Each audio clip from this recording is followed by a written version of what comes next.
Good morning, everyone. Okay, so welcome to the Gita study course. This is our sixth lecture of Gita study course.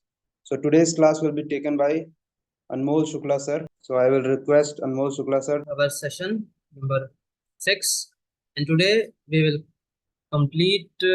try to complete from chapter 8 till chapter 14. So ये जो chapters है बहुत important है। इसके लिए मैं कोई PPT का यूज नहीं करूंगा। वैसे खुद के बनाए हुए कुछ नोट्स हैं, और भगवत गीता के जो ट्रांसलेशन है हम बस उसी को रिफर करेंगे और हम इसे फास्टली कवर करेंगे। हम कोशिश करेंगे जो इम्पोर्टेंट सेक्शन है हम उसको कवर करें, और हर वर्ष को जनरली हम पढ़ेंगे।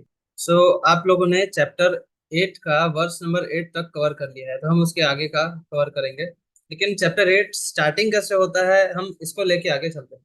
तो चैप्टर 8 की स्टार्टिंग ऐसे होती है कि अर्जुन जो है कुछ क्वेश्चंस पूछते हैं। हाँ, अर्जुन क्वेश्चन पूछते हैं कि स्पिरिट क्या है, कंट्रोलर ऑफ द बॉडी कौन है, कर्म क्या होते हैं, हाँ सुप्रीम कौन है। ऐसे ऐसे अर्जुन कुछ क्वेश्चंस पूछते हैं, और आपने इसी के बेसिस पर अगले के 8 वर्सेस सुने होंगे। ठीक है, तो हम उसके आगे के वर्सेस डिस्कस करेंगे। तो हम स्टार्ट करते हैं 9 से।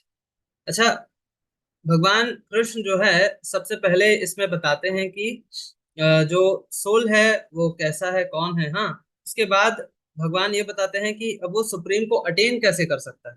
इसके ऊपर ही ये लगभग ये चैप्टर है। सो वन शुड, हाँ, तो भगवान अब ना मेडिटेट करना बताते हैं। ये वाला जो चैप्टर है चैप्टर 8, ये थोड़ा बहुत ध्यान योग और ये थोड़ा बहुत भक्ति योग, ये दोनों का मिक्सचर है एक टाइप से। इसके आखिरी में भगवान भक्ति योग को स्टेब्लिश करते हैं। मैं 12 10 तक क्लास लूंगा, ओके, तो आप लोग ध्यान से देखिएगा। तो इसके स्टार्टिंग में भगवान ध्यान योग को थोड़ा बताते हैं, और आखिरी में फिर भक्ति योग की महिमा बताते हैं कि ध्यान योग तो बहुत कठिन है, इसलिए भक्ति योग इंपॉर्टेंट है, ऐसे करके बताते हैं। तो इसमें जनरली यही चलता है कि एक योगी जो है वो अपने सेंसस को किस प्रकार से कंट्रोल करता है। हाँ, वो डेथ के टाइम पर अपने आईब्रोज के बीच में, हाँ, एयर को फिक्स कर लेता है, जिसको आज्ञा चक्र भी बोलते हैं। तो वहां पर वो अपने जो सेंसस है उसको फिक्स कर लेता है, ऐसे ऐसे एयर को फिक्स कर लेता है, ऐसे बहुत कुछ बताते हैं। हाँ, ये है।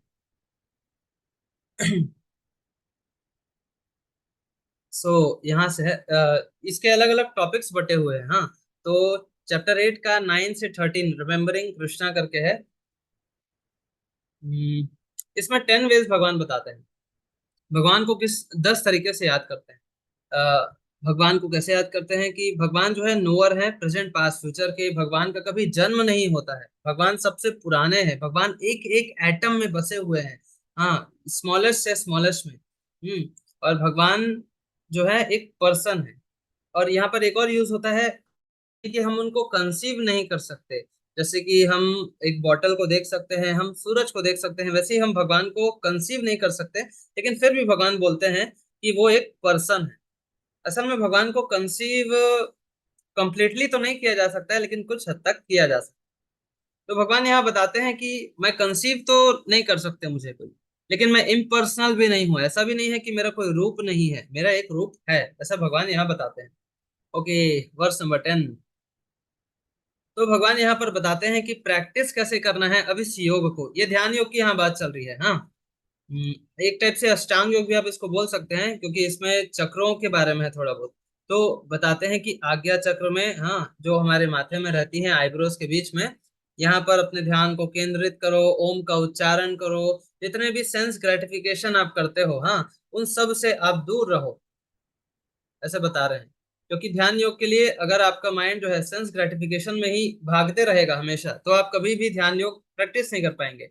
और माइंड को फिक्स करो अपने हार्ट में। हार्ट में मतलब कि हार्ट जो बीट करता है ना, उसको अगर हम ध्यान से, जब योगी लोग ध्यान करते हैं तो उसको सुन भी पाते हैं, उसको महसूस भी कर पाते हैं। तो और ये भगवान अर्जुन को प्रिस्क्राइब कर रहे हैं कि आप इस प्रकार से योगी करो। लेकिन आखिरी में इसी की बोलते हैं, ये 10 to 13 है। हाँ, तो इसके आखिरी में बोलते हैं fix mind in the devotion to supreme personality of godhead at death. मृत्यु के समय पर अपना जो माइंड है वो मुझ पर लगाओ। तो ये एक टाइप से योगा, अष्टांग योग प्लस भक्ति योग का थोड़ा सा मिक्सचर फॉर्म भगवान अर्जुन को बता रहे हैं। इसका मतलब ये भी है कि केवल अष्टांग योग काम नहीं करेगा। ओके, हमें भक्ति योग का भी सहारा लेना पड़ेगा अगर हमें एक्चुअल जो रिजल्ट है उसको प्राप्त करना है। लेकिन आप इसको ध्यान से देखो, इसमें लिखा हुआ है रिनाउंस ऑल सेंस ग्रेटिफिकेशंस। जो हमारे सेंसेस अलग अलग ग्रेटिफिकेशंस में लगे हैं उससे उसको खींचो। ये सबसे कठिन चीज है इसका, इस पोर्शन का, इस योग का। तो ये बहुत डिफिकल्ट है, इसलिए अब भगवान इस चीज को बदल देंगे, बोलेंगे कि ये कठिन है तो अब हम दूसरा लेते हैं जो कि प्योर डिवोशन है। ये योग मिश्र भक्ति है, ऊपर लिखा वो भी हुआ है। तो अब हम नेक्स्ट देखते हैं। 13 तक तो हमने देख लिया। 14 से 16 अब भगवान क्या बताते हैं, प्योर डिवोशनल सर्विस क्या है, भगवान इसके ऊपर बात करते हैं। पिछला वाला जो था वो बहुत डिफिकल्ट था। तो सबसे पहले 14th वर्ष में भगवान बोलते हैं कि जो भक्ति योग है ये सबसे इजीएस्ट पैथ है। और इसको कौन अटेन कर सकता है, जो मुझे रिमेम्बर करता है विदाउट डेविएशन। और इसमें क्या चाहिए, कांस्टेंट एंगेजमेंट चाहिए। ऐसा नहीं कि आज किए कल छोड़ दिए फिर परसों, इसमें कंसिस्टेंसी चाहिए। अच्छा, तो ये इजी क्यों है, क्योंकि इसके लिए ना कोई क्वालिफिकेशन नहीं चाहिए रहती है, खास कोई खास क्वालिफिकेशन नहीं चाहिए रहती है। जैसे ध्यान योग है, हाँ ये सब जो चीजें हैं इसके लिए ना कुछ क्वालिफिकेशंस चाहिए रहती है। हाँ, लेकिन भक्ति योग के लिए कोई खास क्वालिफिकेशंस नहीं चाहिए रहती है। इसमें बस sincere desire, sincere practice, determination, बस यही चाहिए रहता है कि हमें भक्ति योग प्रैक्टिस करनी है। यही हमारा मेन चीज है। लेकिन ज्ञान योग, अष्टांग योग, इसके लिए कुछ नॉलेज, रिनंसिएशन, हाँ जो सेंस ग्रेटिफिकेशन है, इससे डिटैचमेंट, ये सब चाहिए होता है, जो कि बहुत कठिन चीज है। लेकिन भक्ति योग में अगर किसी के अंदर भरपूर डिजायर्स भरे हैं, मटेरियल डिजायर्स, उसके बाद भी वो भक्ति योग आराम से प्रैक्टिस कर सकता है। अच्छा, तो भक्ति योग अगर कोई प्रैक्टिस करता है तो फिर उसको अचीव क्या होता है। तो 15th वर्ष में भगवान बताते हैं कि उसे अचीव कौन होते हैं, तो उसे भगवान ही मिल जाते हैं, पहली बात तो ये। दूसरा कि वो जिस प्लेटफॉर्म पर पहुंचता है, हाँ वहां से वो फॉल डाउन नहीं होता है, उसका वो वैकुंठ प्लेनेट पे पहुंचता है तो फिर उससे वो फॉल डाउन नहीं होता है। जैसे कोई मरते हैं तो बोलते हैं ना, हमारे स्वर्गवासी पिताजी, हाँ। और वैकुंठवासी वैसे बहुत कम बोलते हैं। कोई साधु संत मरते हैं तो उनको बोलते हैं साकेत धाम वासी, भगवान राम का जो घर है उसको साकेत बोलते हैं। हम्म और भगवान कृष्ण का जो है उसको वृंदावन बोलते हैं, गोलोक बोलते हैं, ऐसे। हाँ, भगवान जगन्नाथ जी है उनको जगन्नाथपुरी बोलते हैं, श्री श्री क्षेत्र भी बोलते हैं। तो वैसे ही वैकुंठ प्लैनेट्स है, तो एक बार कोई वहां पहुंचता है तो उससे फॉल डाउन नहीं होता है। ये भक्ति योगी के केवल प्लेस में है। हाँ, नेक्स्ट 16th वर्ष। अच्छा, अगर वहां से कोई फॉल डाउन नहीं होता है तो वहां के बारे में आप कुछ बताइए। अगर कोई भगवान से बोले तो भगवान अगले वर्ष 16th वर्ष में बोलते हैं कि ये जो प्लेनेट है ना, ये जो वैकुंठ प्लेनेट है, ये हाईएस्ट प्लेनेट है।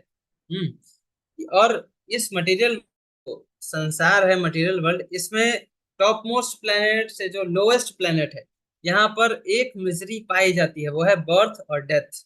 जब बर्थ होता है तब भी आप देखते हो बच्चा कितना रोता है, और पेट में भी रहते हैं तो वो बहुत ना डिफिकल्ट कंडीशन में रहते हैं। लेकिन और डेथ भी कितना दर्दनाक होता है। तो इस मटेरियल वर्ल्ड में स्टार्टिंग से लेकर एंड तक बर्थ और डेथ पाया जाता है। लेकिन भगवान बोलते हैं माय अबोर्ड, यानी कि वैकुंठ में, नेवर टेक्स बर्थ अगेन, वहां पर बर्थ और डेथ नहीं होते हैं। वहां पर बस एक बार व्यक्ति जाता है तो फिर अब वहीं रहता है, वहां बर्थ डेथ ये सब का केस नहीं है, ऐसा कुछ। वहां ओल्ड एज भी नहीं देखने को मिलती। मतलब ओल्ड एज में जो रहता है ना, लोग चल नहीं पाते हैं, हाँ खाने पे भी पचता नहीं है, वैसा कुछ नहीं देखने को मिलता है। लेकिन वहां पर भी कुछ लोग बूढ़े तो रहते हैं। ठीक है, तो 16th वर्ष भी हो गए। 17 से 22 वर्ष, 18 चैप्टर का। हाँ, इसमें भगवान बताते हैं, अब वो ना अपने अबोर्ड के बारे में और भी कुछ कुछ चीजें बताते हैं। 17 टू 20, हाँ। अब भगवान बता रहे हैं बाय ह्यूमन कैलकुलेशन 1008 तेजस, हिंदी में बोले तो ब्रह्मा जी का जो एक दिन है, हाँ वैसा ही उनका एक नाइट होता है। अब ब्रह्मा जी के एक दिन का कैलकुलेशन जो है इस नोट्स में दिया हुआ है, तो हम देख सकते हैं कि ब्रह्मा जी का एक दिन का जो कैलकुलेशन है, मैं अंडरलाइन कर रहा हूँ उसको, 3 311 ट्रिलियन और 41 बिलियन अर्थली ईयर्स। जो यहाँ से हायर जो प्लैनेट्स रहते हैं ना, वहां पर टाइम का कैलकुलेशन अलग तरीके से होता है। हाँ, जैसे कि अगर यहाँ पर 100 साल होते हैं ना, तो वहां पर कोई देखेगा कि एक जैसे बिजली कड़कती है और तुरंत चली जाती है ना, उतना कम समय में वो देखता है कि वो वैसा चेंज हो गया जो यहाँ पर 100 सालों में होता है, ऐसा वहां पर अलग टाइम का कैलकुलेशन रहता है। तो ब्रह्मा जी के जो पूरा लाइफ स्पैन है वो इतना बड़ा है हमारे कैलकुलेशन में, अर्थ के कैलकुलेशन में, जिसका कोई मतलब इसको कंपेयर नहीं कर सकते हैं। हमारा जो टाइम है वो बहुत स्मॉल है ब्रह्मा जी के कैलकुलेशन में, ऐसा भगवान बता रहे हैं। हम्म। और क्या बोलते हैं कि again and again when Brahma days arrive, all the living beings come into being, and after and with the arrival of Brahma's night they are helplessly annihilated। मतलब जैसे ही ब्रह्मा जी का एक दिन आता है तो सारे लिविंग बींग्स जो है उनको बॉडी मिलता है, फिर वो अलग अलग एक्शंस करते हैं, और जैसे ही उनका दिन खत्म होता है, उनका नाइट स्टार्ट होता है, तो फिर क्या होता है, सब के सब एनहिलेट हो जाते हैं, मतलब सब के सब नष्ट हो जाता है सब कुछ। तो भगवान बता रहे हैं कि इस मटेरियल वर्ल्ड में होता क्या है, ये अभी बता रहे हैं। भगवान पहले बताए कि भक्ति करने से क्या होता है, कि मुझे प्राप्त करते हैं, वैकुंठ को प्राप्त करते हैं। हाँ, फिर बताए कि वैकुंठ की क्या खास बात है, फिर बता रहे हैं कि अब इस मटेरियल वर्ल्ड में क्या होता है। तो ऐसा पूरा सीक्वेंस चल रहा है। हाँ। अच्छा, ये तो भगवान ने मटेरियल वर्ल्ड का बता दिया, लेकिन अब स्पिरिचुअल वर्ल्ड में क्या होता है, तो भगवान एक टाइप से ना पूरा कंपैरिजन कर रहे हैं। ओके। तो स्पिरिचुअल वर्ल्ड के ये सब चीजें हैं। तो वहां पर एटर्नल है। वहां पर न वहां पर न बर्थ होता है न डेथ होता है। हाँ, वो फुल ऑफ ब्लिस है। वहां पर सारे डिजायर्स फुलफिल होते हैं। वहां पर वैसे जो जाते हैं उनके अंदर मटेरियल डिजायर्स नहीं रहते, जो मतलब कि मैं एंजॉयर हूँ ऐसा डिजायर नहीं रहता, उनके सबके अंदर अच्छे डिजायर्स रहते हैं। तो उनके जितने भी डिजायर्स रहते हैं वो फुलफिल होते हैं। वो ट्रांसेंडेंटल होता है और वो सुप्रीम डेस्टिनेशन है। और खास बात कि वहां एक बार जो जाता है उसको यहाँ वापस आना नहीं पड़ता। Okay, reference to lord support. Okay. अच्छा, तो भगवान बता दिए कि मटेरियल वर्ल्ड ऐसा है और स्पिरिचुअल वर्ल्ड ऐसा है। तो स्पिरिचुअल वर्ल्ड को अटेन कैसे कर सकते हैं, अब ये भगवान 22 वर्स में बताते हैं। तो बताते हैं कि भगवान जो है, भगवान का जो एबोर्ड है, हाँ, जिसको हम वैकुंठ बोलते हैं, उसको अनएलॉयड डिवोशनल सर्विस यानी कि भक्ति योग से ही कोई प्राप्त कर सकता है। आप इस चैप्टर को याद करो कि स्टार्टिंग में भगवान क्या बता रहे थे, ध्यान की भाव, जो आईब्रोज है उसके मध्य में आज्ञा चक्र है, वहां पर एयर को सिचुएट करो, हाँ, और फिर ऐसा ऐसा करो, ध्यान लगाओ, ओम का उच्चारण करो। फिर अचानक से भक्ति में आ गए। फिर अचानक से भगवान मटेरियल वर्ल्ड और स्पिरिचुअल वर्ल्ड के बीच का डिफरेंस बताने लगे, और अब बता रहे हैं कि हम स्पिरिचुअल वर्ल्ड को अचीव कैसे कर सकते। तो भगवान चालू तो किए थे ध्यान योग से, लेकिन देखे कि ये बहुत कठिन है, अर्जुन कर भी नहीं पाएंगे, तो धीरे धीरे नीचे आ गए भक्ति योग में कि हाँ अब ये कर सकते। Okay. Next, supremacy of pure devotional service in attaining Krishna.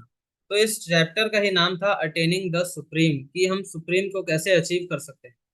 तो सुप्रीम को अचीव करने का बेस्ट प्रोसेस है कि हम भक्ति योग प्रैक्टिस करें। तो ये 23rd से 28th वर्ष में यही सब बात हुआ है। एक minute, show soul should leave the body, 23rd। O best of the Bharatas, now I shall explain you the difference between times at which passing away from this world the yogis does not come back. तो यहाँ पर अपना भगवान थोड़ा सा ध्यान योग फिर से एक्सप्लेन करने वाले हैं। असल में जो योगी लोग रहते हैं वो लोग क्या करते हैं कि एक पर्टिकुलर मुहूर्त होता है, ठीक है, आप उसको मुहूर्त तिथि या ऐसा कुछ बोल सकते हैं, उस टाइम पर वो लोग ध्यान प्रैक्टिस करते हैं, और फिर वो लोग ध्यान शक्ति से ही अपने जो सोल है, जो लाइफ एयर है, उसको अपने बॉडी से निकाल देते हैं। देखो, सामान्य लोगों की मृत्यु होती है, उनको उनके सोल को जबरदस्ती उनके बॉडी से निकाला जाता है, लेकिन जो योगीज होते हैं वो स्पेसिफिक टाइम, हाँ, तिथि को देखकर अपने सोल को खुद ही अपने बॉडी से निकाल लेते हैं। इसमें उनको कोई खास दर्द नहीं होता है, वो लोग अपनी इच्छा अपनी शक्ति से ये सब करते हैं। हम्म। तो ये जो 3 जगह है, ये जो 3 4 श्लोक है नीचे, इसमें बस इन्हीं तिथियों और इन्हीं चीज का डिस्कशन हुआ है। मैं इसको एक छोटे से टेबल का फॉर्मेट है उसमें दिखा देता हूँ। ये ways of living the body. तो भगवान पहले बताते हैं, अलग ये अलग अलग श्लोकों का वर्स नंबर 24 में लिखा हुआ है, आप देख सकते हैं कि ये लाइट वाला है, इसमें इन्फ्लुएंस रहता है और कुछ कुछ दिया हुआ है, सन ट्रेवल करता है नॉर्थ में, ऐसा कुछ तिथि है, लेकिन ये ज्ञानियों के लिए है।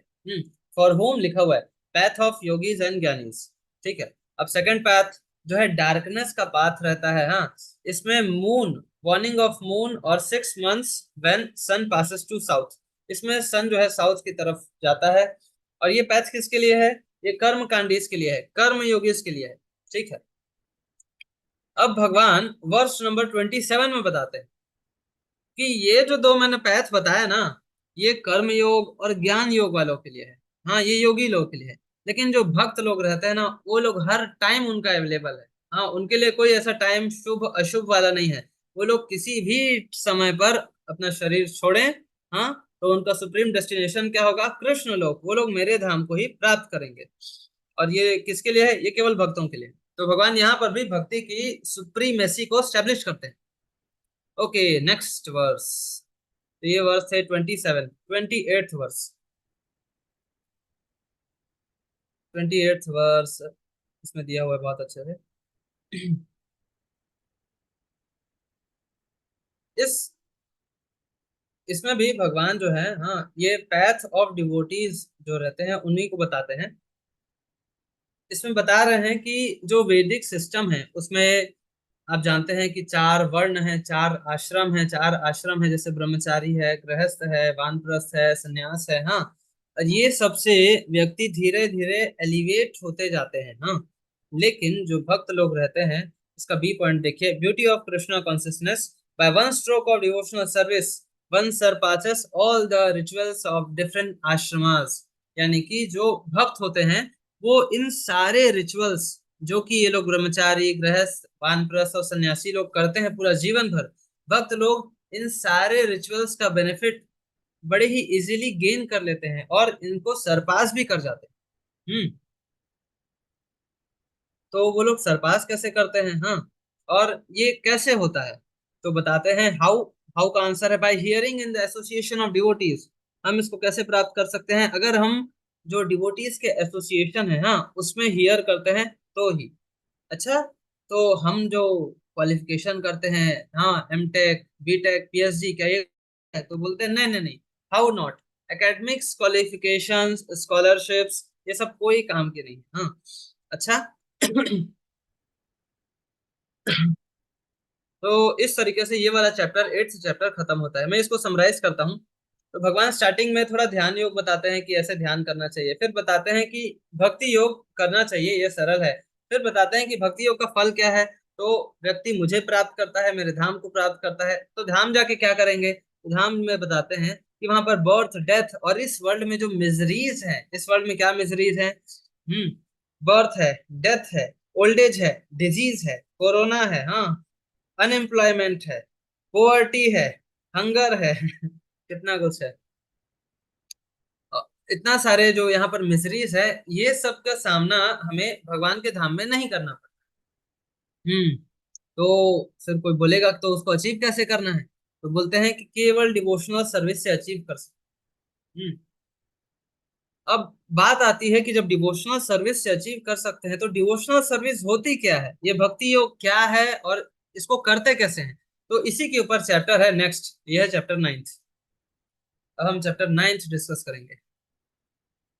इस चैप्टर का नाम है मोस्ट कॉन्फिडेंशियल नॉलेज।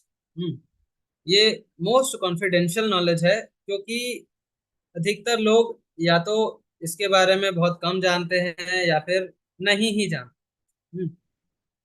और जब हम इसको पढ़ेंगे तो समझ में आएगा कि ये मोस्ट कॉन्फिडेंशियल नॉलेज क्यों है। तो इस चैप्टर के 4 सेक्शंस हैं।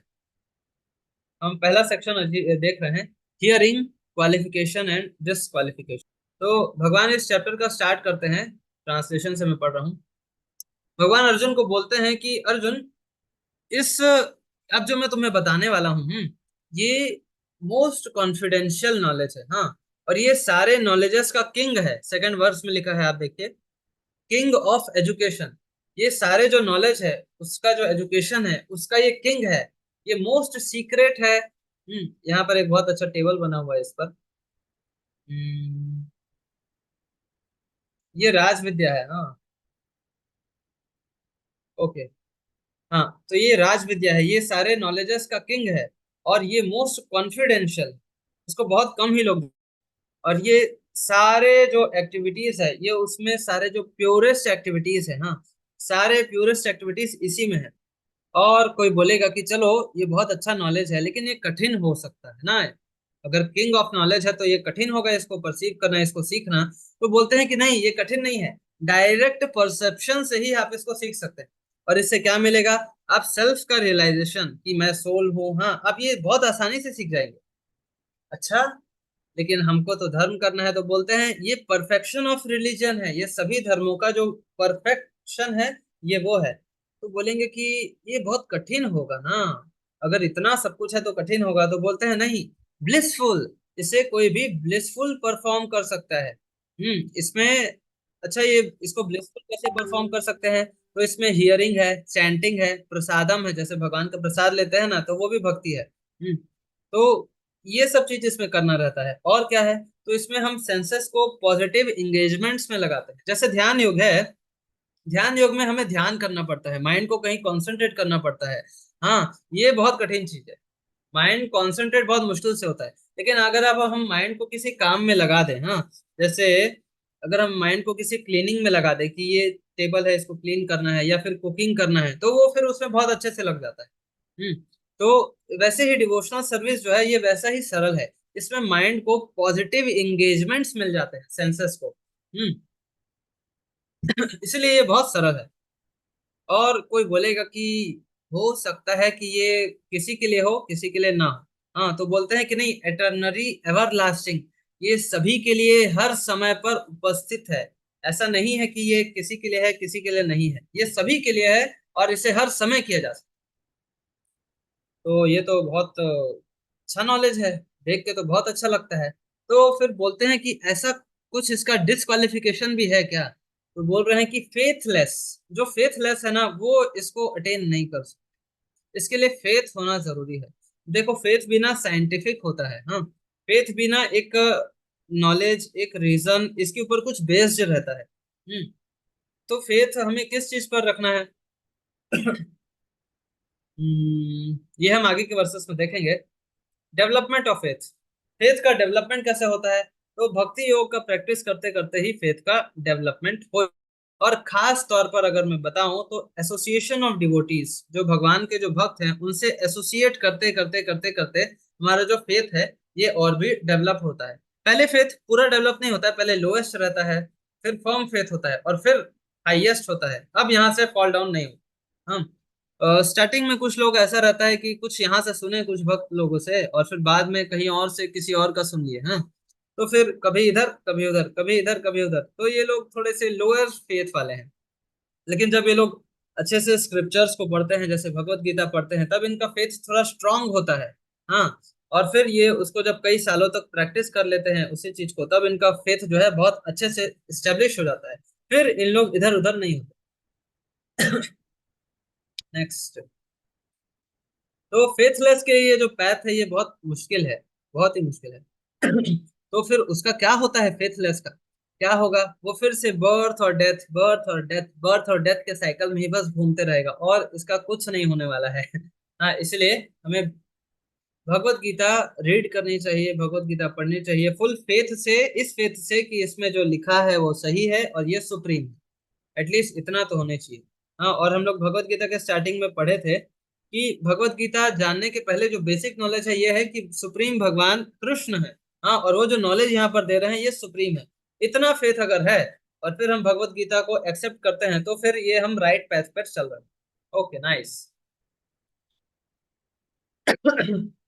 अब भगवान बताते हैं कि, अब भगवान ना थोड़ी अपनी महिमा बताएंगे। क्योंकि अगर भक्ति करनी है, हाँ, तो हम किसी भक्ति कर रहे हैं, भगवान की कर रहे हैं, भक्ति योग भगवान सिखा रहे हैं।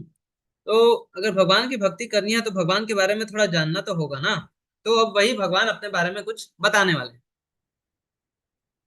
ओके। सो मैं इसको ट्रांसलेशन से लेता हूँ, 9.4। By me, in my unmanifested form, this entire universe is pervaded. All beings are in me, but I am not in them. अब ये जो कुछ वर्सेस है ना, आप इसको ध्यान से समझना, क्योंकि ये थोड़े से इंपॉर्टेंट है और ये बहुत ही ज्यादा कंफ्यूजिंग है, बहुत ज्यादा कंफ्यूजिंग है। भगवान यहाँ पर अलग अलग चीजें बोल दिए। तो भगवान बोलते हैं कि मैं ऑल परवेडिंग हूँ, मैं हर जगह हूँ, एंटायर यूनिवर्स में हूँ। तो कैसे हूँ? तो बोलते हैं मैं अपने अनमेनिफेस्ट, वो मैनिफेस्टेड फॉर्म जो है ना, वो किसी के सामने मैनिफेस्ट नहीं होता है, वो छुपा हुआ एक टाइप से फॉर्म है। असल में भगवान और उनकी एनर्जीज में कोई डिफरेंस नहीं है। और ये जो पूरा वर्ल्ड बना हुआ है, ये भगवान की एनर्जीज से बना हुआ है। अगर मैं आपको एक सिंपल सा एग्जांपल दूं, तो जैसे एक किंग रहता है, जैसे प्राइम मिनिस्टर है। प्राइम मिनिस्टर जो है वो अपने ऑफिस में बैठे रहते हैं बस, और अपने ऑर्डर से ही, अपने पावर से ही वो सारे जो उनके डिपार्टमेंट्स है उसको रन करते हैं। हाँ, तो हम बोल सकते हैं कि प्राइम मिनिस्टर की जो शक्तियां हैं, हाँ, वो पूरे प्राइम मिनिस्टर का जो कंट्रोल है, जो शक्ति है, हाँ, वो उनके पूरे डिपार्टमेंट्स में है, और वो जो चाहे वो उससे कराते हैं। तो इसी प्रकार से भगवान एक जगह पर बस बैठे हुए हैं। और भगवान अपनी शक्तियों के माध्यम से ही सारे काम करा देते हैं। इसीलिए हम बोलते हैं कि भगवान हर जगह उपस्थित हैं, क्योंकि ऐसा ही लगता है कि ये काम भगवान ही कर रहे हैं, लेकिन असल में वो भगवान की शक्तियां करती हैं। इसलिए भगवान बोलते हैं कि मैं हर जगह उपस्थित हूँ। और फिर भगवान ये भी बोलेंगे आगे में कि हाँ, पहले हम पढ़ लेते हैं, ठीक है। तो भगवान ये बोलते हैं कि मैं ही इस मटेरियल जो नेचर है, हाँ, जो इस वर्ल्ड है, इसी को मैं बनाता हूँ और इसी को मैं एनिहिलेट भी कर देता हूँ। यहाँ पर लिखा है by my potency, verse number 7 में, आई क्रिएट देम अगेन। और जब वो खत्म हो जाते हैं तो मैं उसको फिर से क्रिएट कर देता हूँ। तो भगवान बता रहे हैं मैं क्या क्या करता हूँ। The whole cosmic order is under my, is under me, under me मतलब मेरे अंडर में है, मेरे अंडर में ही वो काम कर रहा है। और कैसे काम करता है? Automatically manifested again and again, वो ऑटोमेटिकली मैनिफेस्ट कर देता है, जैसे कि हम पंखे का बटन दबाते हैं, हाँ, और फिर जो, जैसे आप, सॉरी, पंखा हटा देते हैं, आप वर्कशॉप गए होंगे एनआईटी में, तो वर्कशॉप में हम जो मशीन्स रहते हैं, हाँ, उनको एक टूल दे देते हैं और एक जॉब दे देते हैं कि आपको ये करना है, और इनपुट डाल देते हैं। तो वे, और फिर मशीन का बटन ऑन करते हैं, फिर वो अपना जॉब खुद ही कर लेते हैं मशीन, और आखिरी में हमें प्रोडक्ट दे देते हैं। तो वैसे ही भगवान जो है इस वर्ल्ड को चलाते हैं, वो इंस्ट्रक्शंस डाल देते हैं कि ऐसे ऐसे चलाना है, और मशीन को ऑन कर देते हैं, ठीक है, और फिर ये मशीन ऑटोमेटिक चलते रहती है। साइंटिस्ट लोग बोलते हैं कि ये है, ये ऑटोमेटिक आ गया है, हाँ। तो ये वर्ल्ड ऑटोमेटिक नहीं आया है, भगवान ने इसे लाया है, भगवान इसे बनाते हैं, भगवान ही इसे खत्म करते हैं, और भगवान ही इसे दोबारा बना देते हैं। यहाँ पर लिखा है verse number 10, this material energy which is one of my energies, मतलब भगवान की बहुत सारी एनर्जीज है, उसमें से ये जो मटेरियल एनर्जी है, नेचर है, वो एक अलग है। Is working under my direction, ये मेरे डायरेक्शन में काम कर रही है। Under its rule this manifestation is created and annihilated again and again, यानी कि ये जो वर्ल्ड है, ये बार बार क्रिएट होता है और बार बार ये समाप्त होता है, खत्म होता है, इसका डिस्ट्रक्शन होता है अगेन एंड अगेन। ओके, तो भगवान ने अभी कुछ तो अपने बारे में बता दिया। अभी हम लोग आगे देखते हैं, वर्स नंबर 5 भी हो गया, हमने 10th तक कवर कर लिया है। हम्म।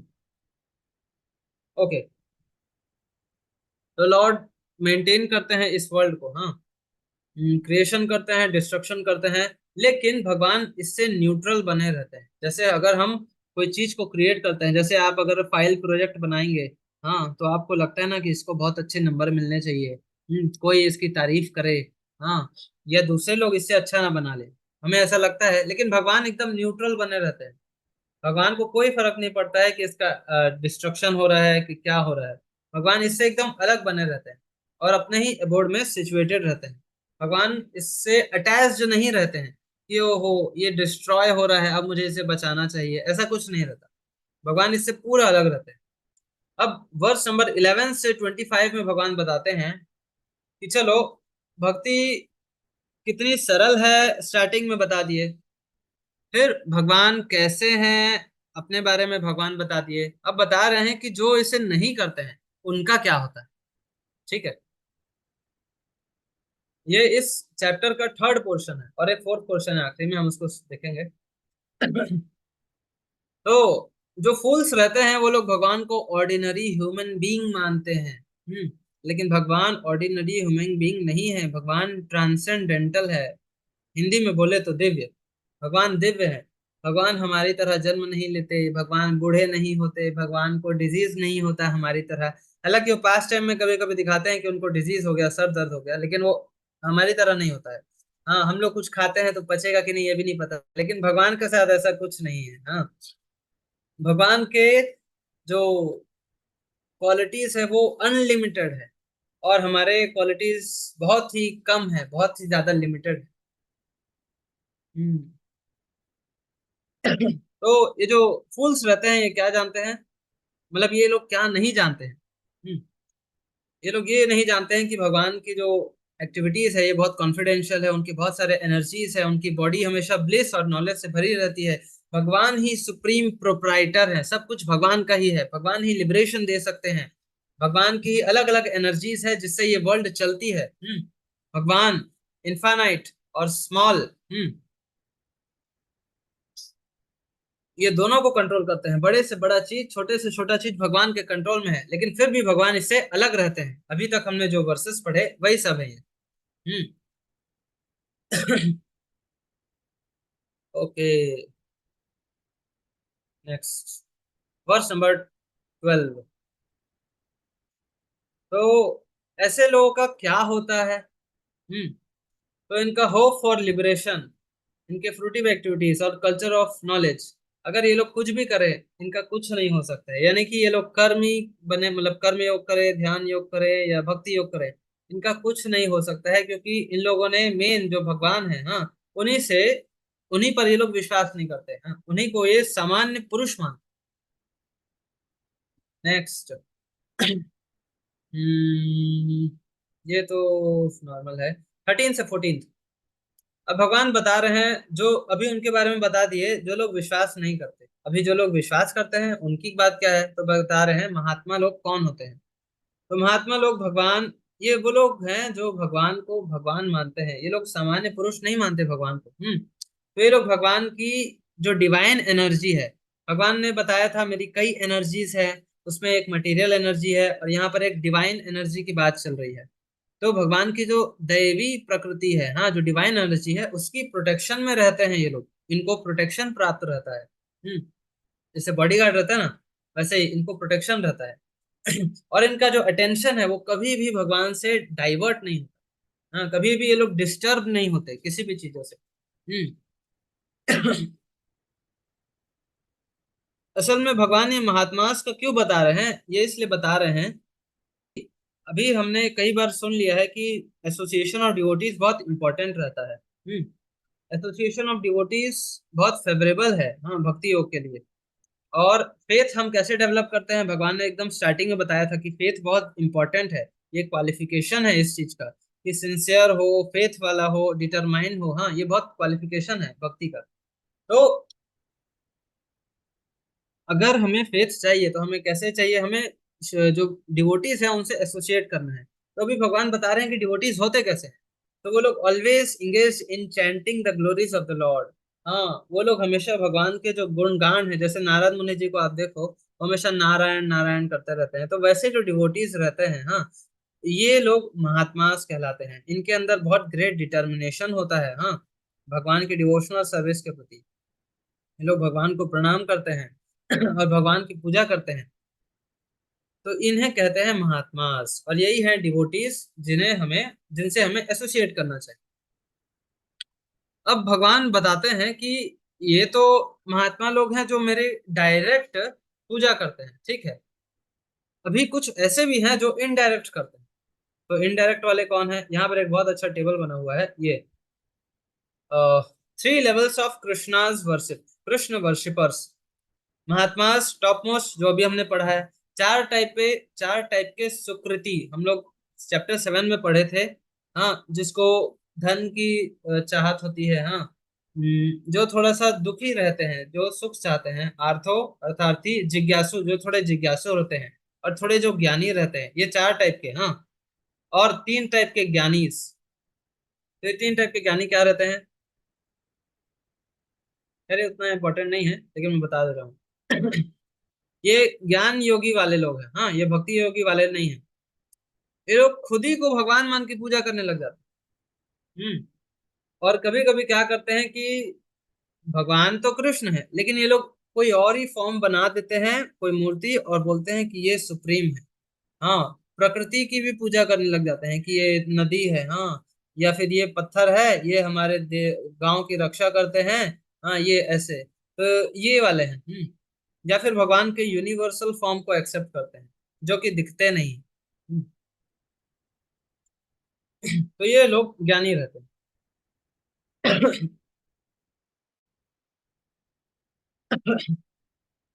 वर्ष नंबर 16 to 19, थोड़ा फास्ट चलते हैं, तो बस ट्रांसलेशंस को लेता हूँ, एक मिनट। 16 से 19।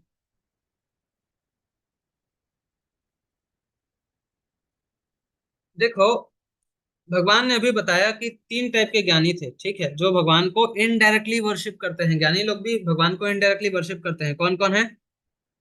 जो खुद को पूजा कर रहे हैं भगवान की तरह, जो कोई फॉर्म बना लिए, हाँ, उनको पूजा कर रहे हैं भगवान की तरह, जो भगवान के यूनिवर्सल फॉर्म को करते हैं, कि ये पूरा सृष्टि ही भगवान से, मतलब ये पूरा सृष्टि ही भगवान है, ये पहाड़ भगवान का अंश है, हाँ, ये नदी है, ये आसमान है, ये पत्थर है, ये पेड़ है, ऐसे वाले जो रहते हैं, हाँ, तो ये लोग ज्ञानियों में बेस्ट रहते हैं।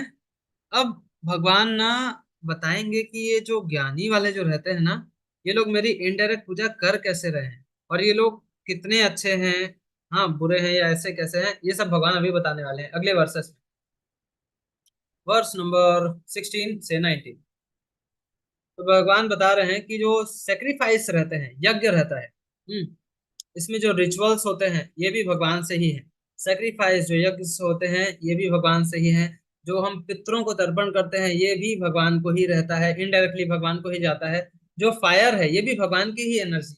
तो जितने भी चीजें ये सब हैं, ये सब भगवान के ही कोई ना कोई एनर्जीज हैं, या ये सब के जो फल हैं वो भगवान तक ही जाते हैं इनडायरेक्टली।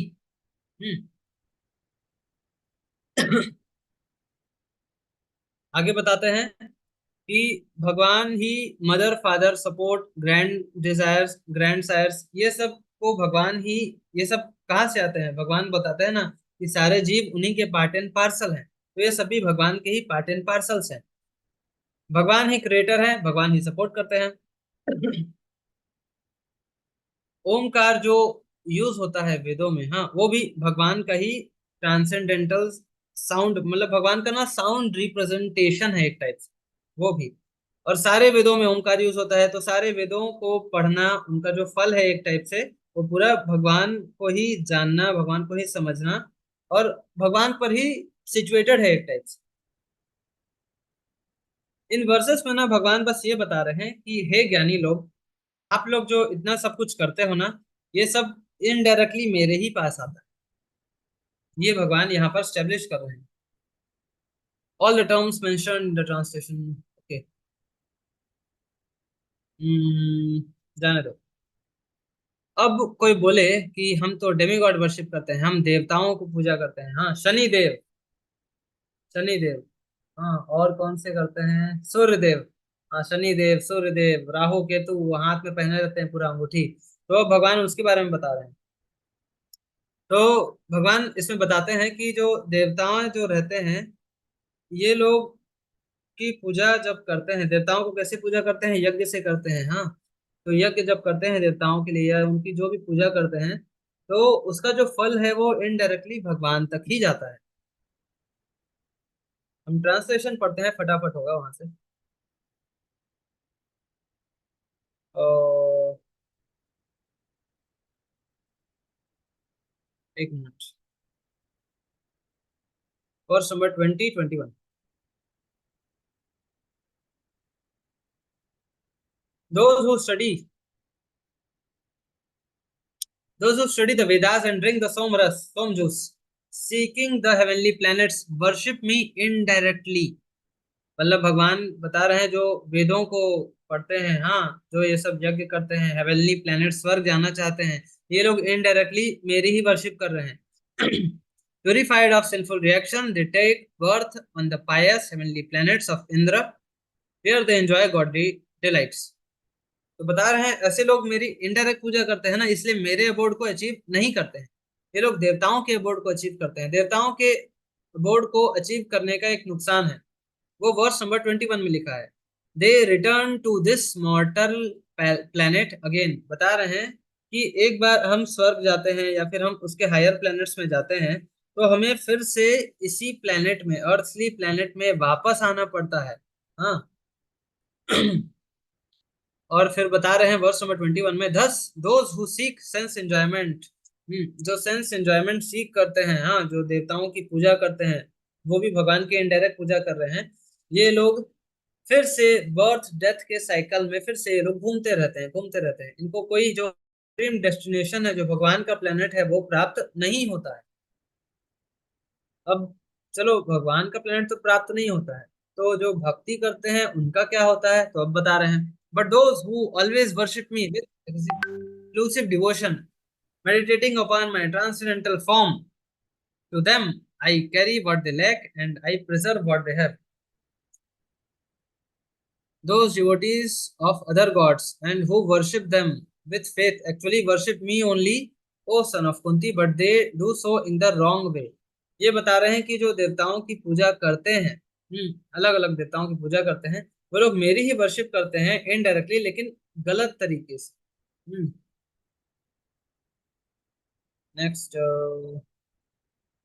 ये बिल्कुल ऐसा है जैसे कि हम एक पेड़ लेते हैं और हम उसके जड़ में पानी नहीं डालते हैं, हम उसके पत्तों में पानी डालते हैं। इससे क्या होता है कि जड़ में तो पानी डालने से पूरे पत्तों में पहुंच जाता है। तो ये इसका मतलब ये बिल्कुल वैसे ही है जैसे हम भगवान के डिवोशनल सर्विस करते हैं, भगवान की भक्ति करते हैं, तो सारे देवता प्रसन्न हो जाते हैं। लेकिन अगर कोई पत्तों में पानी डालता है तो ये बिल्कुल ऐसा है जैसे कि हम देवताओं की पूजा कर रहे हैं। हाँ, इसमें मेहनत भी ज्यादा है और कोई ना कोई पत्ता छूट जाएगा। हाँ, तो इसमें पूरे पेड़ को पोषण नहीं मिलेगा। इसलिए बेस्ट है कि हम जड़ में पानी डालें, यानी कि भगवान कृष्ण के ही डिवोशनल सर्विस करें, भगवान कृष्ण की ही भक्ति करें। यहाँ पर भगवान ये बता रहे हैं। Next, verse number 25। ओके, ये वर्स थोड़ा इंपॉर्टेंट है, वर्स नंबर 25, और ये चैप्टर अब बस खत्म होने वाला है। तो जो देवताओं की पूजा करते हैं वो देवताओं के बीच में जन्म लेते हैं। जो एंसेस्टर्स, पूर्वजों की पूजा करते हैं, पितरों की भी कई लोग पूजा करते हैं, हाँ, पूर्वजों की, तो वो एंसेस्टर्स के बीच में जन्म लेते हैं। जो भूतों की पूजा करते हैं, आप लोग कुछ तंत्र मंत्र वाले देखे होंगे, हाँ, तो वो भूतों के बीच में जन्म लेते हैं। तो जो भगवान की पूजा करते हैं उनका क्या होता है, तो भगवान आखिरी में बताते हैं, those who worship me will live with me. मतलब कि जो भगवान की पूजा करते हैं वो भगवान के पास जाते हैं। एकदम सरल शब्द। तो भगवान तो बोल दिए कि मेरे पास जाते हैं, तो हम भगवान की पूजा कैसे करें, अभी ये सवाल आता है। हाँ, हम भगवान का डिवोशनल सर्विस कैसे करें, अब ये सवाल आता है। तो भगवान 26 से वही सब बताते हैं। बहुत सरल शब्द कहते हैं। ये the glories of devotional service 26 से 34।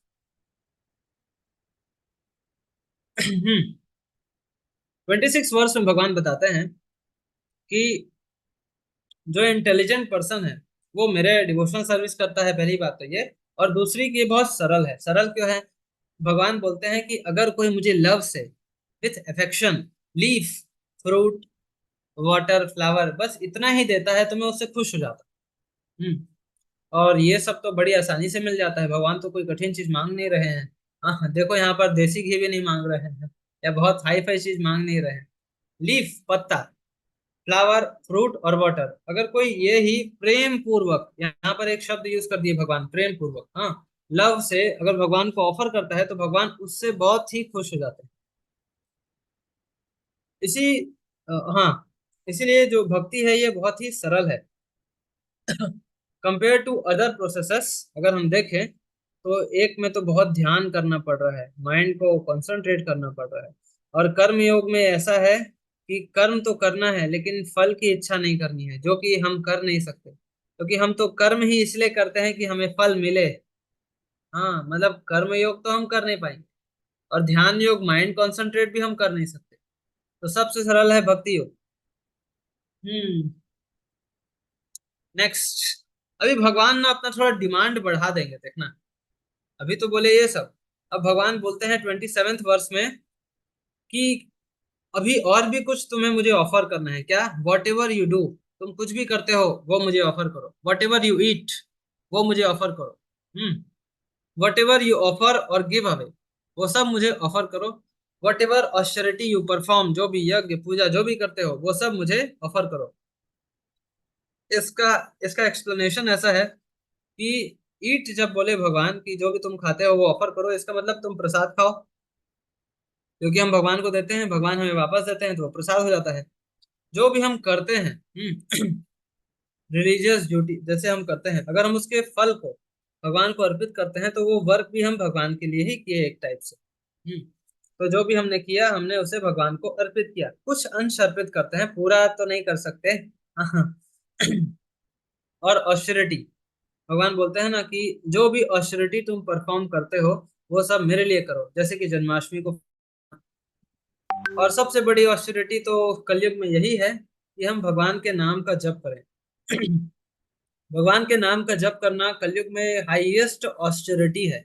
हाँ, और ये बहुत सरल है, इसलिए बोलते हैं कि इसमें क्या रखा है, ये तो कोई भी कर सकता है, इसलिए लोग इसको नहीं करते हैं। लेकिन ये सबसे हाईएस्ट और सबसे easy austerity, result of acting.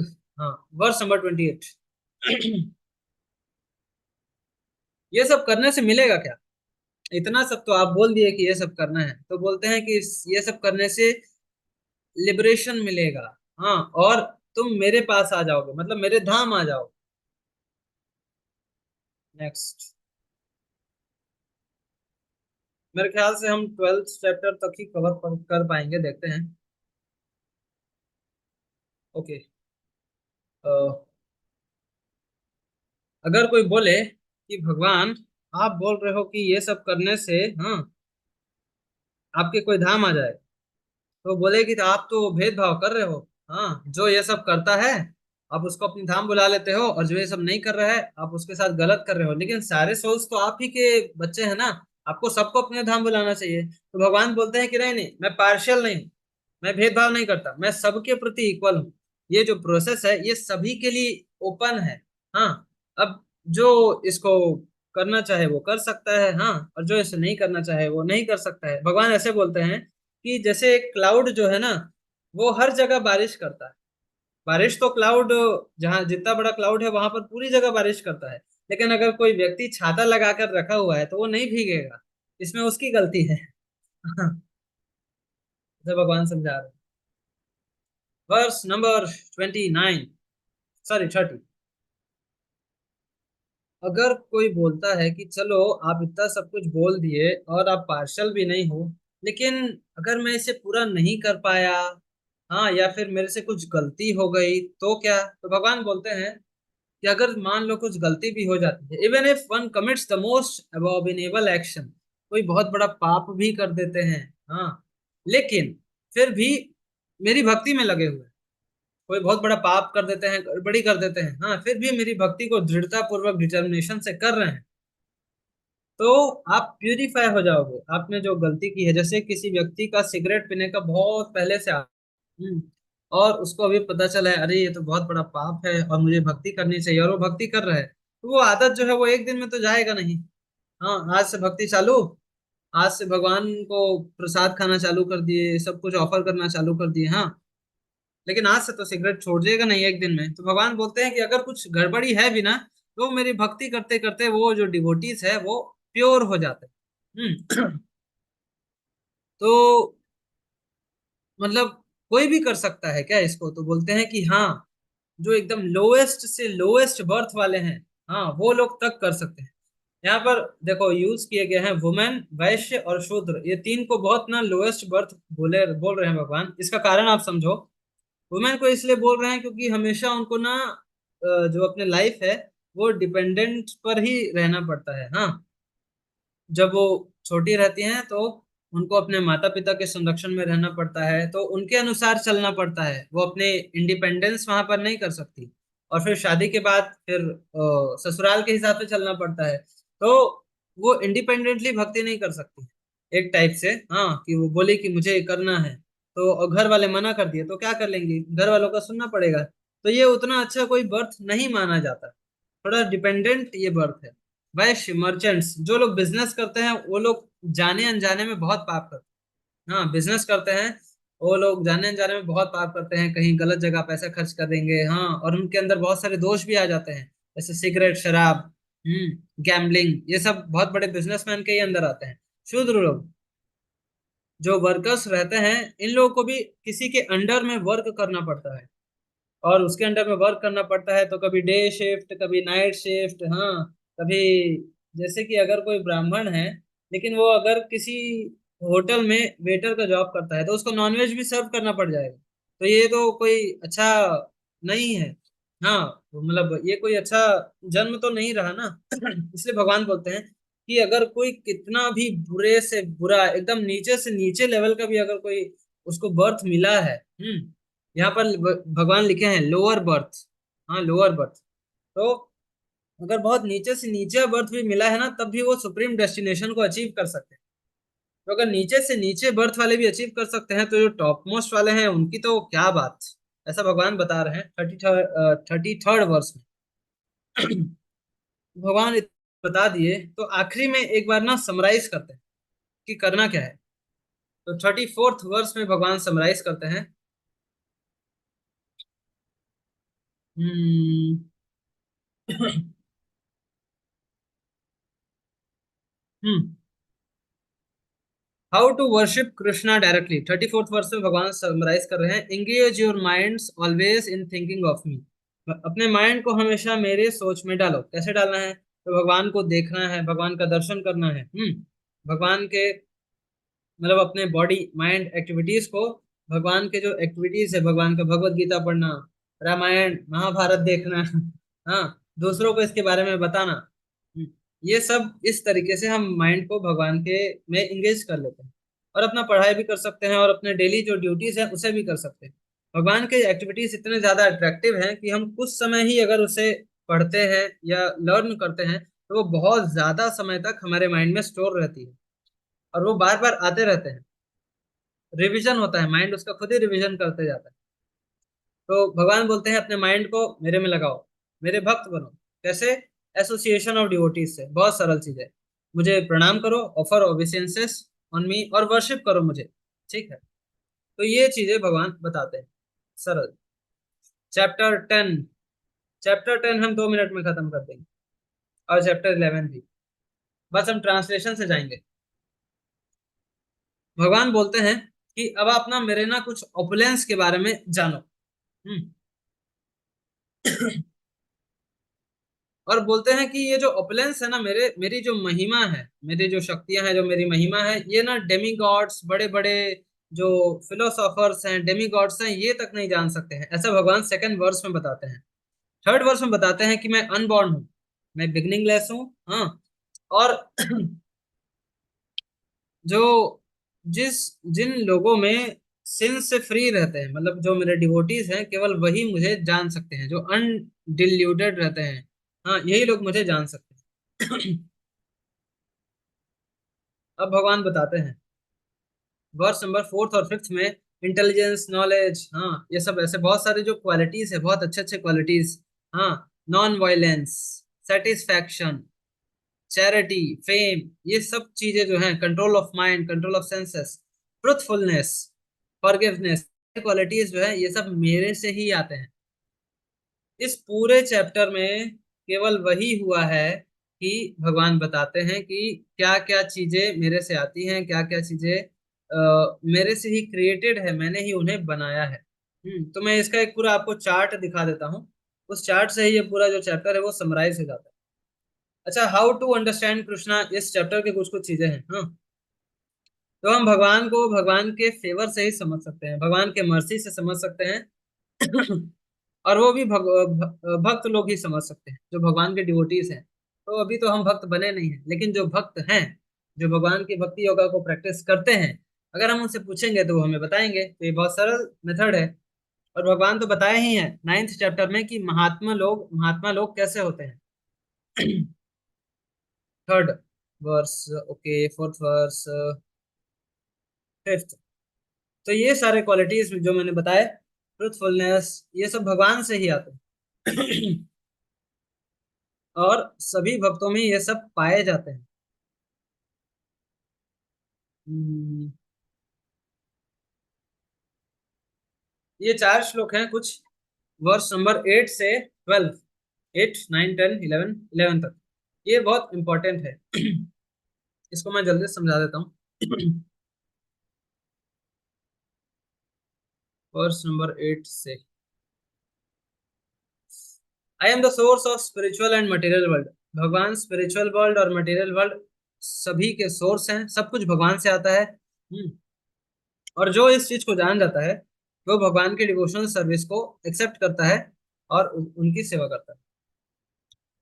तो फिर उस डिवोटी का कैसे होता है, क्या सिम्टम है उसके? तो बताते हैं कि उसके सारे थॉट्स जो हैं वो मेरे से ही रिलेटेड रहते हैं। वो पूरी तरीके से मेरे सर्विस में लगे रहता है। हाँ, और इससे क्या होता है, तो वो पूरी तरीके से सेटिस्फाइड रहता है, वो और सेटिस्फेक्शन के पीछे नहीं भागता है और हमेशा ब्लिसफुल रहता है। अच्छा।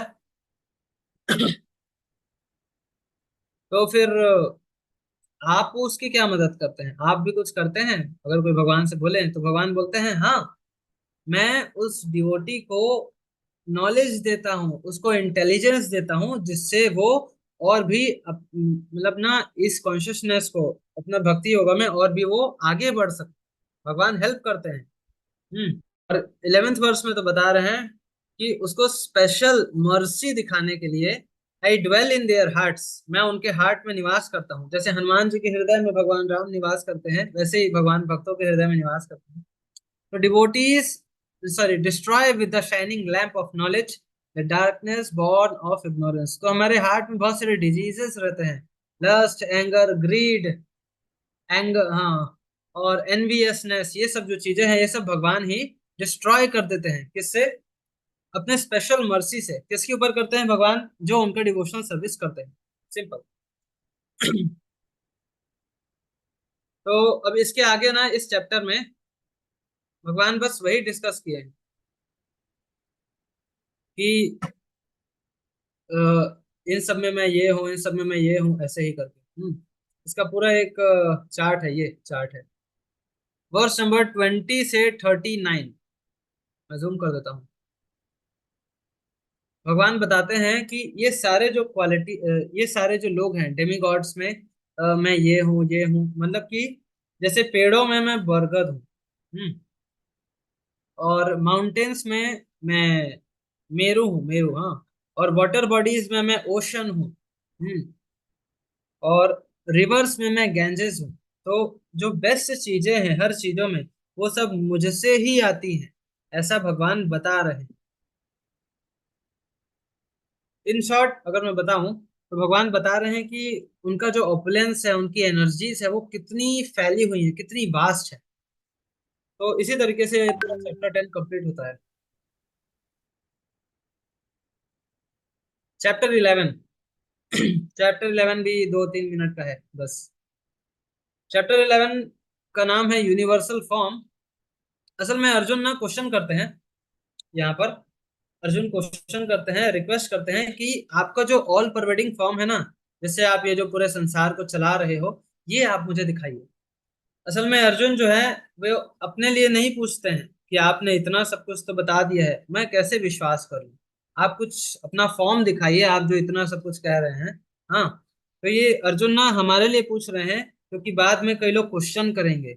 हाँ, कि ये सब तो वो लोग आपस में बात कर रहे थे, तो ऐसे ही अपने आप को भगवान बोल दिए और ये सब हो गया। तो अर्जुन बोल रहे हैं कि हे कृष्ण, अपना यूनिवर्सल फॉर्म दिखाइए, ताकि एकदम प्रूफ हो जाए कि आप जो बोल रहे हो वो एकदम सही है। तो ऐसा करके अर्जुन बोलते हैं।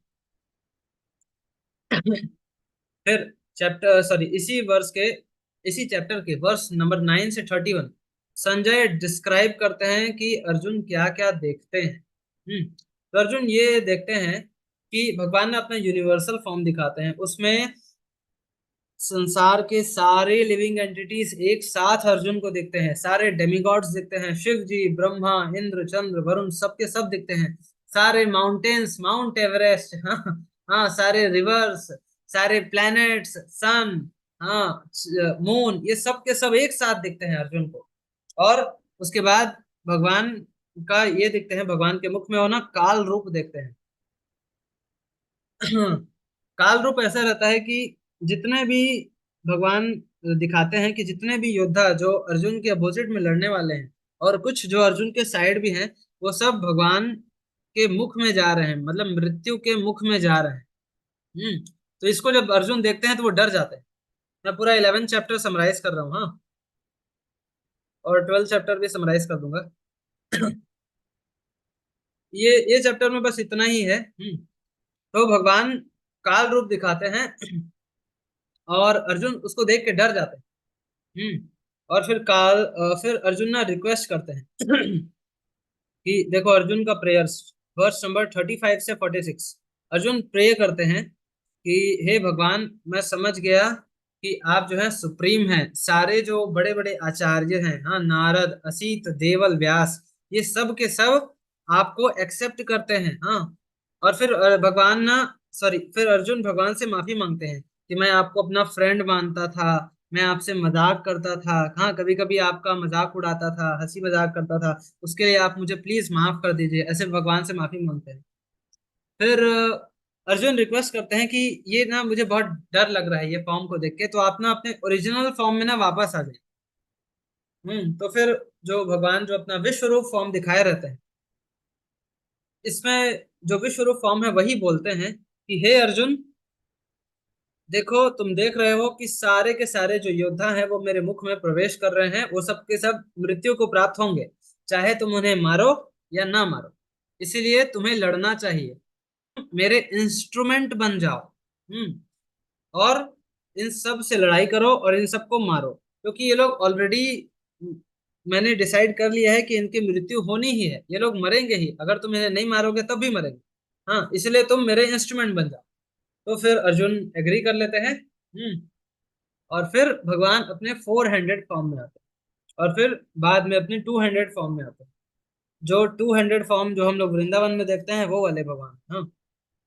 तो जब भगवान 200 फॉर्म में आते हैं तो इस चैप्टर के आखिरी वर्ष में लिखा हुआ है कि यूनिवर्सल फॉर्म जो है उसको देखना कठिन नहीं है, ठीक है, 400 फॉर्म को देखना थोड़ा कठिन है, मतलब किसी को दर्शन मिलना कठिन है। और 200 फॉर्म जो भगवान का है, जो वृंदावन वाला है, ये तो बहुत ही कठिन है इसको देखना, हाँ। लेकिन भगवान बहुत मर्सीफुल हैं, इसलिए अर्जुन को दिखाते हैं, क्योंकि अर्जुन एक डिवोटी है, तो एक जो डिवोटी है वही बस इसका दर्शन कर सकता है। तो इस प्रकार से चैप्टर 11 भी खत्म होता है।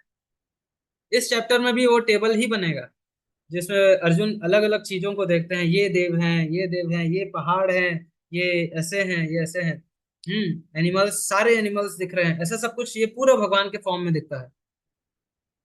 अब हम चैप्टर 12 में आ रहे हैं। मैं बस 5-6 मिनट में चैप्टर 12 खत्म करता हूँ।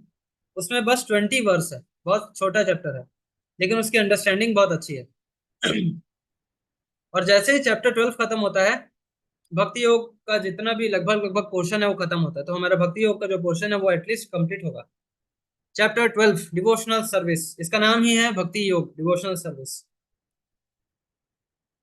इस चैप्टर की स्टार्टिंग ही ऐसे होती है कि अर्जुन क्वेश्चन पूछते हैं, हे भगवान, आपने तो बता दिया कि ज्ञान क्या है, कर्म क्या है, भक्ति क्या है, हाँ, और आपका भक्ति करना है, ठीक है, लेकिन आपके भक्ति करने वाले भी दो प्रकार के लोग हैं, एक है पर्सनलिस्ट, एक है इम्पर्सनलिस्ट।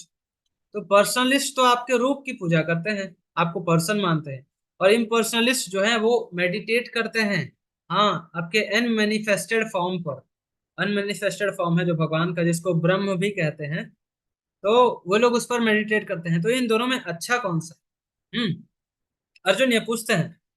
फिर भगवान सेकंड वर्स से ही भगवान बताने लग जाते हैं कि जो मेरा पर्सनल फॉर्म है ना, ये इसको जो वर्शिप करते हैं ना, ये लोग मोस्ट है, मोस्ट परफेक्ट है, ये आप देख सकते हैं। हम्म फिर अर्जुन तो खुश होते हैं कि अच्छा है, तो फिर ये मोस्ट परफेक्ट क्यों है? तो थर्ड और फोर्थ वर्स में भगवान बताते हैं कि जो इम्पर्सनल है वो अनमेनिफेस्टेड है, वो उसका कोई रूप नहीं है, उस पर ध्यान कैसे करोगे, हाँ। और वो बियॉन्ड सेंस परसेप्शन है, आप उसे सेंसेस से परसीव ही नहीं कर सकते। लेकिन जो भगवान का मैनिफेस्टेड फॉर्म है, जो भगवान का ओरिजिनल फॉर्म है, हाँ, जो भक्त लोग जो भक्ति योगी जो उसको जिस जिस भगवान की पूजा करते हैं वो तो दिखते हैं, उसमें तो सेंसेस की सर्विस रहती है। हाँ, तो ये तो ज्यादा सरल फॉर्म, ये तो ज्यादा सरल भी है, और इससे हाईएस्ट चीज भी अचीव हो जाता है। यहाँ पर बहुत अच्छा दिया हुआ है, verse number 5। The process of bhakti is direct. It is process of being in devotional direct service with the Supreme Lord. Next. Okay. तो इम्पर्सनलिस्ट फॉर्मलेस को पूजा करते हैं, पर्सनलिस्ट फॉर्म को देखते हैं। ये सब मैं बता दिया। Next.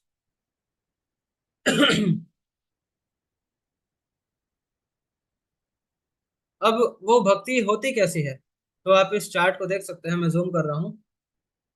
Progressive stage of devotional service. तो भगवान ना 4 स्टेज बताते हैं डिवोशनल सर्विस के। टॉप मोस्ट है कि अपने माइंड को फुल्ली फिक्स कर लो भगवान में, विदाउट एनी डेविएशन। मतलब भगवान से माइंड कभी भी डेविएट नहीं होता है। अब ये तो हम कर नहीं सकते, क्योंकि हमारा माइंड तो डेविएट हो जाता है।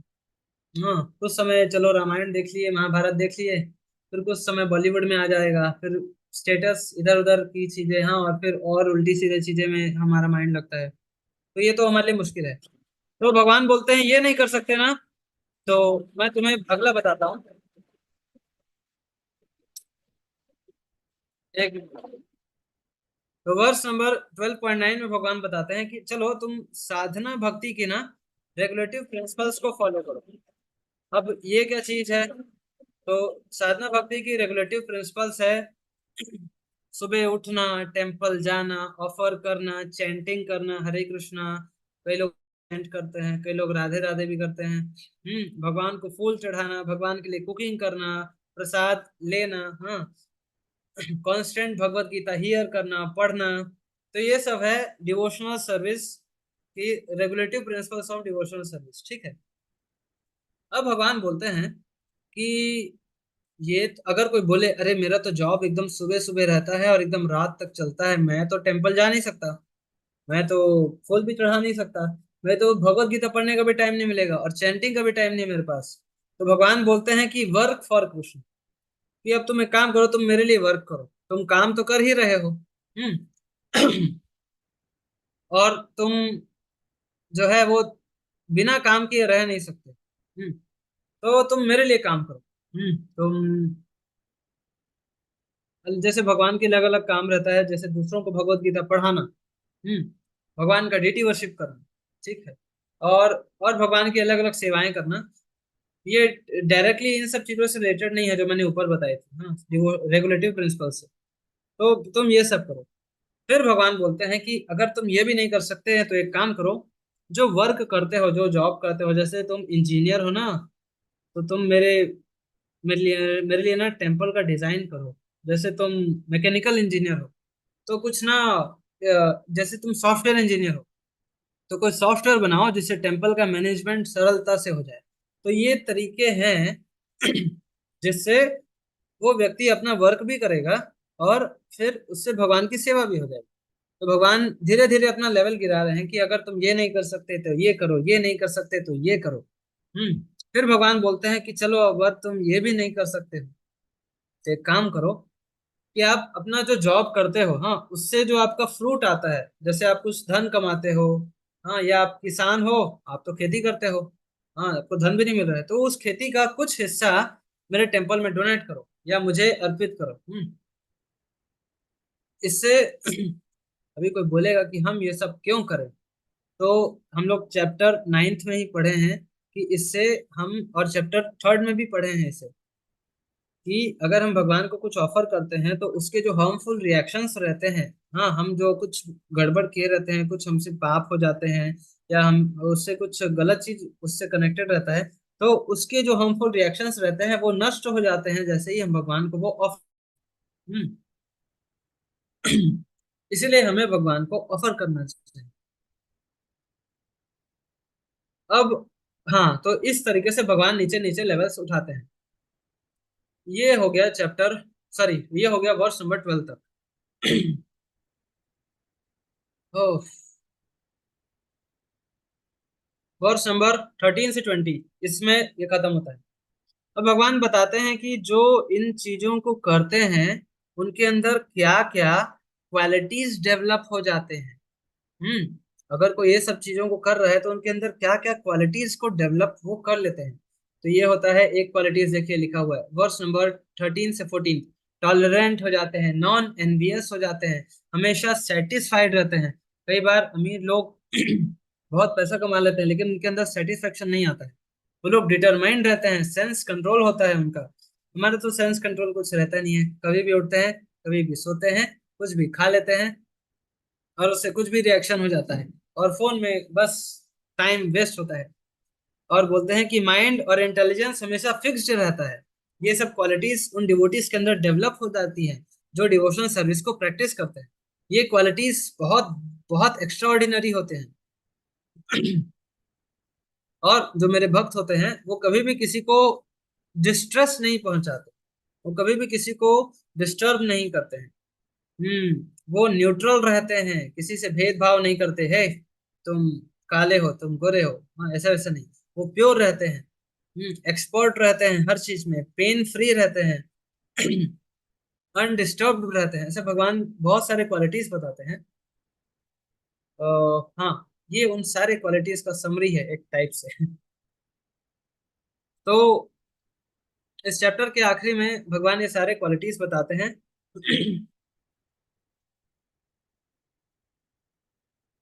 और बताते हैं आखिरी में कि मुझे सबसे ज्यादा इनमें से कौन सा पसंद है। तो जो डिवोशनल सर्विस के पैथ को अपना गोल मानता है कि हाँ यार हमें अपना जीवन तो जीना है लेकिन हमें भगवान के पास भी जाना है, तो ये भगवान को सबसे ज्यादा प्रिय है। हम्म, चलो, इसी से चैप्टर 12 खत्म होता है। 12-20 हो गया। Okay, thank you very much for you all. हमने आज भक्ति योगा का जितना भी पोर्शन था मैक्सिमम भगवत गीता का आज हमने कवर कर लिया है। ओके, अब आगे के जो पोर्शंस हैं वो ज्ञान योग हैं और कर्म, सॉरी, वो जनरली ज्ञान योग ही है। और भगवान उन ज्ञान योग के चैप्टर्स के आखिरी में भी यही बोल देते हैं कि ये तो है लेकिन मेरा ऐसा मानना है कि ये सारे क्वालिटीज बड़ी आसानी से वो व्यक्ति अचीव कर लेता है जो मेरे डिवोशनल सर्विस में लगता है। भगवान ज्ञान योग के हर चैप्टर के आखिरी में यही कह रहे हैं। तो आदर्श सर आगे के ज्ञान योग के चैप्टर्स को आप लोग को पढ़ाएंगे, कल उसका क्लास होगा। Okay, thank you very much for you all. अगर आपका कोई क्वेश्चन है तो आप कमेंट बॉक्स में बोल सकते हैं या कमेंट बॉक्स में टाइप कर सकते हैं।